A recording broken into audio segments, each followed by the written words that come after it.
Join IIHM.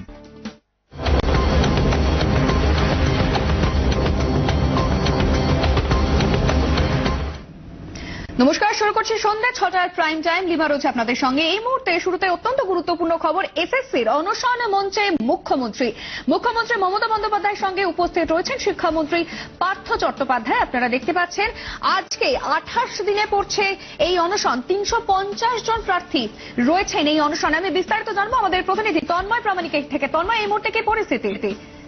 এই মুহূর্তে যেই মুহূর্তে আমি ওর সাথে কথা বলছি সেই মুহূর্তেই কিন্তু মুখ্যমন্ত্রী মমতা বন্দ্যোপাধ্যায় এবং পার্থ চট্টোপাধ্যায় তারা বেরিয়ে গেলেন।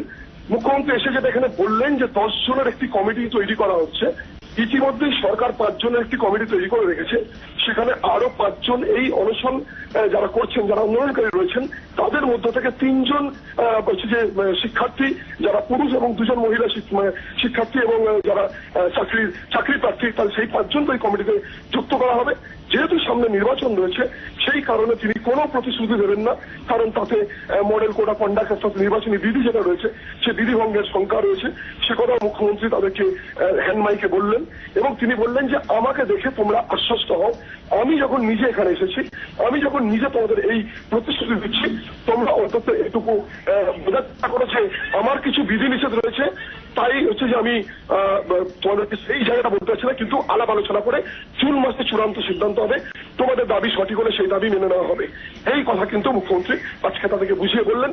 কিন্তু এই মুখ্যমন্ত্রী বলার সময় ঠিক এখান থেকে 50 ফুট দূরে একদল ছাত্রছাত্রী তারা বাইরে থেকে সহানুভূতি জানাচ্ছিলেন, তারা স্লোগান বিক্ষোভ দেখাচ্ছিলেন।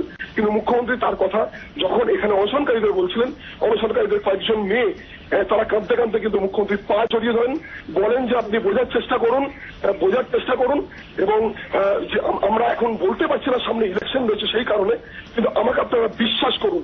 এই কথাটাই কিন্তু মুখ্যমন্ত্রী অনশনকারী এবং আন্দোলনকারীদের বারবার বোঝানোর চেষ্টা করেছেন যে তিনি এই সমস্যার সমাধান করতে যথেষ্ট আগ্রহী, কিন্তু তিনি প্রতিশ্রুতি দিতে পারছেন না, সামনে নির্বাচন রয়েছে সেই কারণে।